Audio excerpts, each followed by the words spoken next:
When the Pokemon Company announced a Pokemon Direct for today, the 6th of June 2017, rumours started to fly. Were we getting Pokemon Stars? Were we just going to get some random Pokémon stuff? Were we going to get Pokemon on the Nintendo Switch? Were we going to get some new Virtual Console games? What was going to be the big reveal in the 8-minute, very specific 8-minute trailer Nintendo Direct was going to bring us? So as you and I and everybody else sat down to watch the Pokemon Direct, we were ready. We were waiting for something important to happen. We were waiting for something really big or possibly really disappointing. What did we get? A trailer for Pokémon. Not just Pokémon though.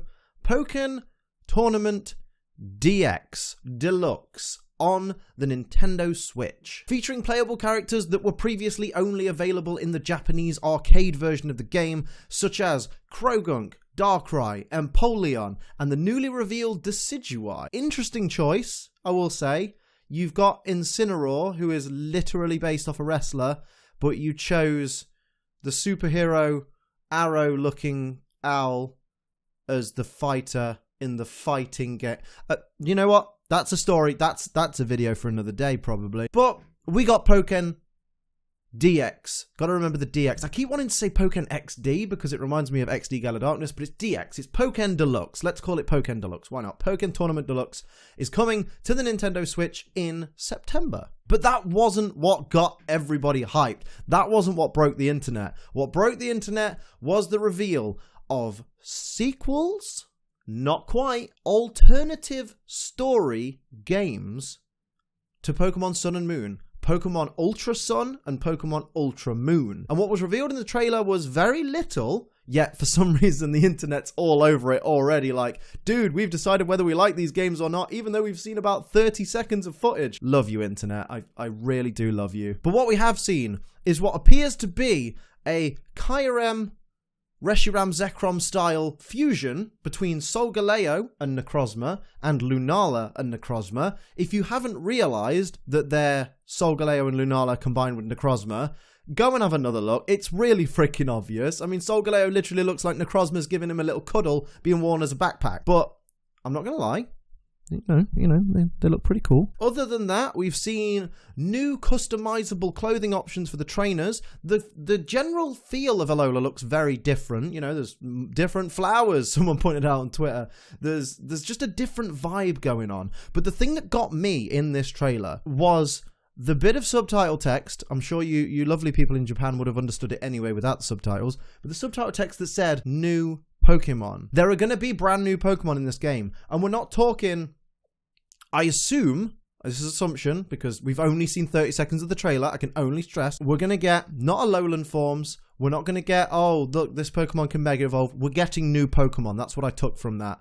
We've not been shown any yet, although they did kind of hint at maybe a third Lycanroc form that has been rumoured for a while, but who knows, that could just be a bit of over-speculation, because they like to put stuff in there, just the way they like to throw the Pokemon Ultra Sun and Ultra Moon trailer right in the middle of the Pokken trailer, because we were all kind of like, oh, it's just Pokken. What the hell? We're getting friggin' Pokemon Ultra Sun and Ultra Moon? What? Out of nowhere. But we're getting new Pokemon. That's what I care about right now. I want to see the new Pokemon. I want to see what they are. Part of me wants it to be a game that takes us back to Kanto, but I don't think it will at this point. But again, speculation, we don't know. All I know is the game looks beautiful. I mean, it looks very similar to Sun and Moon, and we know they're beautiful games, so that's what that's about. I'm just super hyped. And I really, really, really cannot wait for the release date, which is November 17th. 2017. We do not have long to wait. We're in June now, right? June 17th is in a few days. Then you've got July, August, September, October, November. We got 5 and a bit months, people. That is not a long time to wait. A lot of people are moaning like, oh no, what? We're not getting Diamond and Pearl remakes. We're not getting a brand new game or a sequel. Dude, you're getting a brand new game. Alright, it's going to be very similar to Sun and Moon, but it could be very different. This is going to be the Generation 7's version of Pokemon Black 2 and White 2. Except not a sequel, an alternate story, which is going to be... I am interested. I don't know about you, but I'm interested. I'm looking at this from a very objective point of view of, I don't know enough about this game yet to have an opinion of whether it's going to be good. But generally, Pokemon games are good. So I'm expecting nothing less than a fucking classic. and I can't wait. And I know you guys are going to be hyped as well. I'm going to keep you guys posted as much as possible on things as they come to light. Also, at the end of the trailer, we were shown a little trailer for Pokemon Gold and Silver being re-released on the Virtual Console.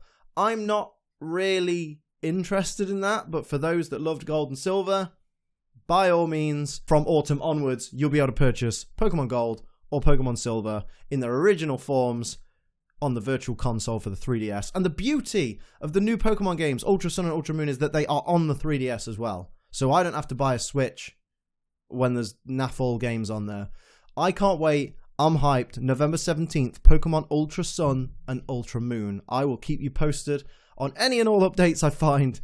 But until next time, I'm Ace Trenalium. Keep on training.